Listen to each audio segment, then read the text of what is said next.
Keeping venomous reptiles is an unforgiving hobby, requiring proper training and lots of experience. One simple mistake can be the difference between life and death. Remember, the most venomous snake in the world is the one that just bit you. There are no venomous snakes with training wheels. Just because you see Viperkeeper handle snakes a certain way does not mean you should try it too. A little earlier today, I put that back where it stays warm, otherwise he might reject it. A little bit earlier today, he was sitting in back of the cork between the two cactus. He was very cute, but of course, when I opened the door, he came forward and immediately was ready to feed, and then he came forward and he tapped the camera. But fortunately, I know enough to just keep the lens just above the edge there, so he can't get my, well, he could probably still get my fingers. I'm still in a bit of jeopardy, but it's a little bit more protected. Oh! Okay, now, easy, dude. Now, I've never seen him that frantic. I try to, you know, get him to take it in the proper orientation, and, you know, he doesn't do well with large food items, so, you know, he's hungry for a reason, because he gets fed once a week, and he generally gets fed, you know, something small. So this is hopper size, so, you know, hopefully he doesn't regurgitate. He's got a hot spot in the very back, but he doesn't seem to often use it. Oops. This is the one without the laser working. You know, it's 82 in back there, and yeah, well, it's hard to tell, but one of his favorite spots is right here. It's 91 here because the light, and you know, these guys are desert animals, so they really appreciate the heat. Now, I just happened to look up, and it's like, clever girl. Little Russell's Viper there, and of course this whack job. He doesn't learn. He just continues that behavior. I don't have anything small enough that I want to feed him because, you know, he's got great weight. I mean, I don't want to overfeed these guys. I'll give them something, but generally smaller than they prefer. So Mr. Speck is taking his food back into his cage so he can get some shake and bake on it. So we're going to close this so we don't have more than one cage open at a time. He's just a wacky dude. Alright, so these guys each got one yesterday, so let's go ahead and give them one more each if they like. Like I said, since they're in bigger cage, I am interested in getting some size on them, getting them to normal Russell's Viper sizes.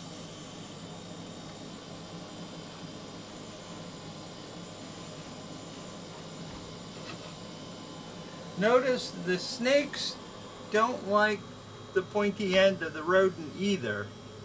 A lot of times they'll avoid striking until they can get an aft bite.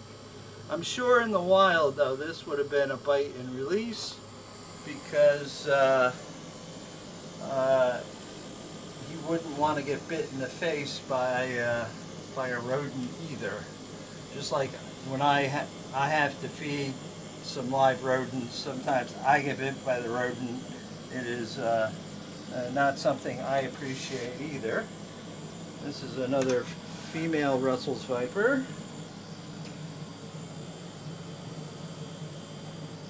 Would you like another? Oh, you would.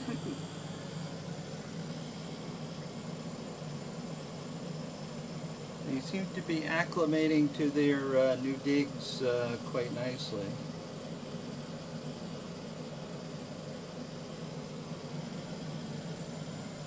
We'll have to give them a little water later.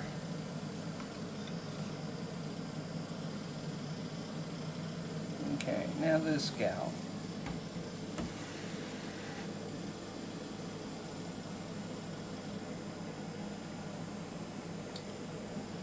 Would you like another tasty treat? You would? Good for you.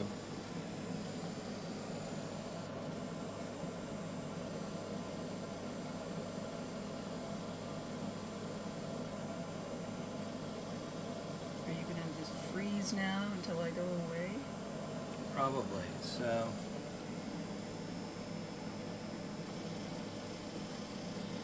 I try not to get any mouse or rodent parts stuck in the window. Why are we not shutting? This is an issue. There we go. Because it can get stuck in a way that the snake gets down there and it's like pulling its face against the glass.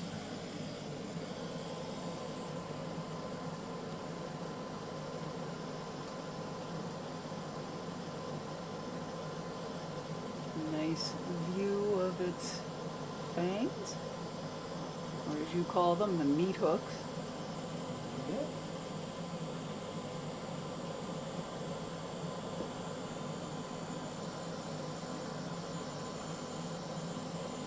Miss Poop Face that got moved to a new cage did not eat her treat last night that I left for her.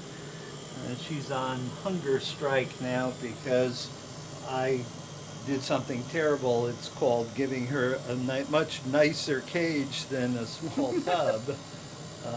So I need to retrieve that. I need to find an appropriate set of tools. I don't want to cross-contaminate my current feeding tool with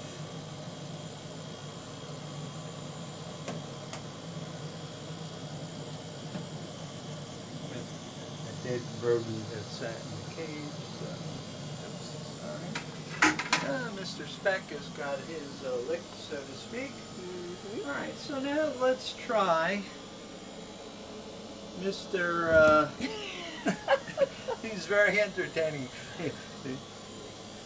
I think Lori comes up here when I'm not here and just does this for hours on end. Just No, for I wouldn't do that. He really seems to slam his face. But he'll do it just if I walk past, which, you know, just trying to get my attention. Okay, Mr. Milos has been a tough feeder recently. He just seems to be somewhat disinterested. It's like he's blind.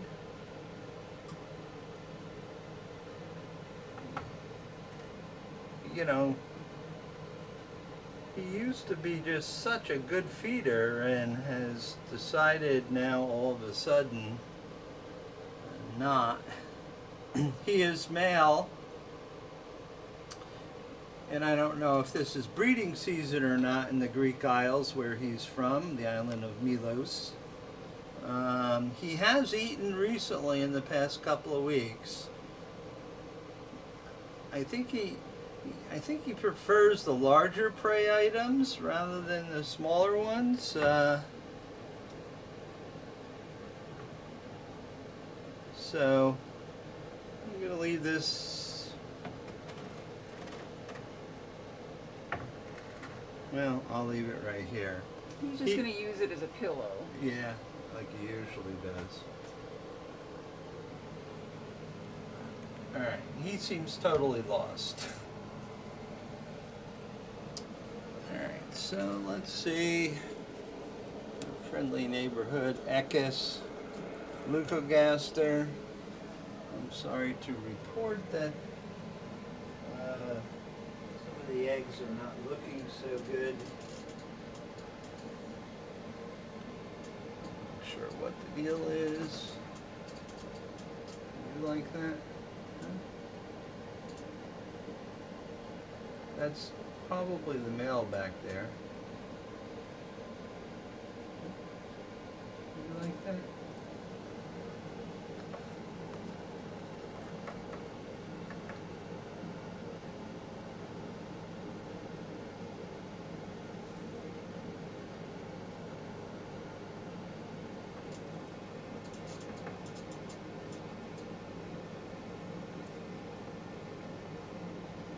Nope. You're bothering me.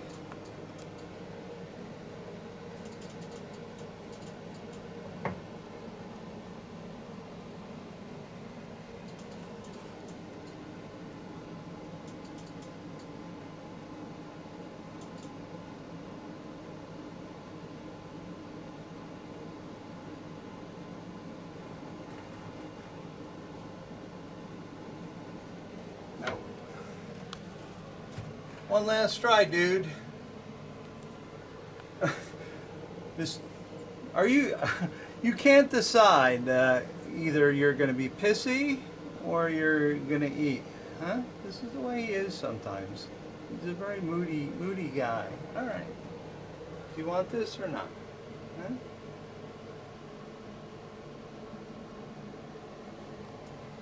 No. All right. I'm going to leave that there. Later. You're finally wising up.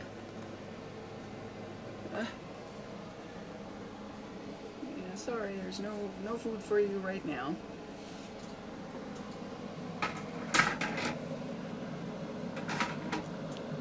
Are you having trouble finding the right end? Yeah, they.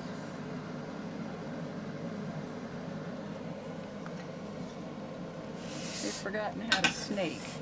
Yes, a lot of my snakes are. You've got it all gummed up. You had the right end. This guy figured it out. Yep.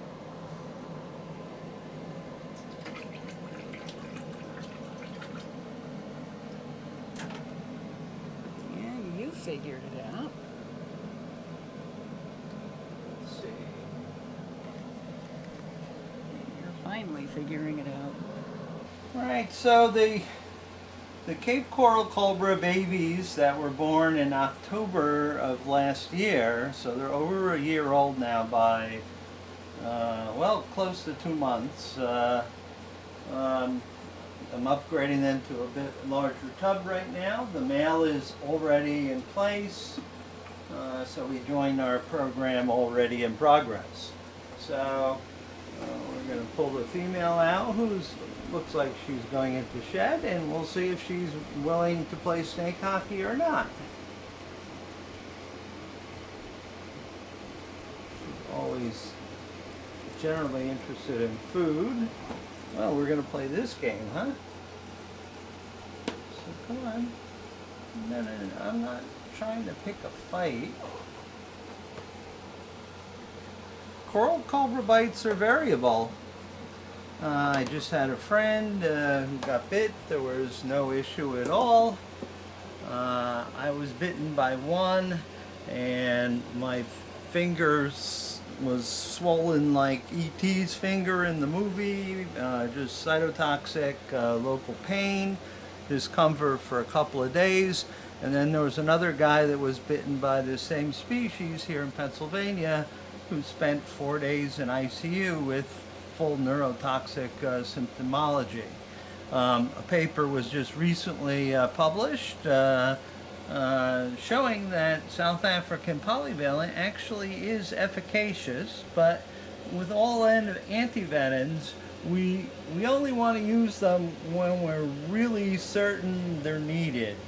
You know, if someone was bitten and they were really going south, well then, yeah, you might be able to you might say, okay, let's give them a vial or two of South African polyvalent.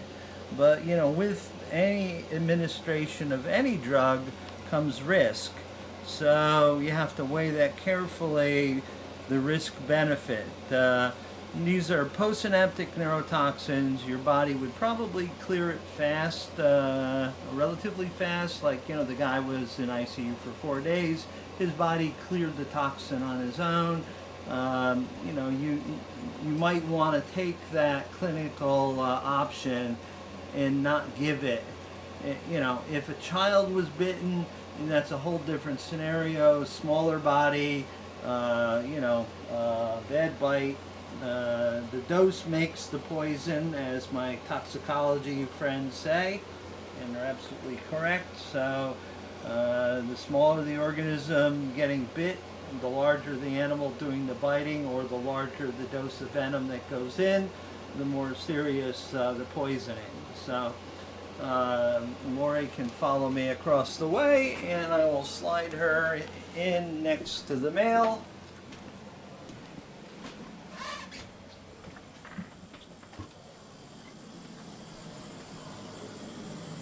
And again, for those venomous keepers that watch, the Uplex is really the best tool that you have next to a hook, because it allows you to transfer animals without playing snake hockey. Here's the male looking like, hey, what happened?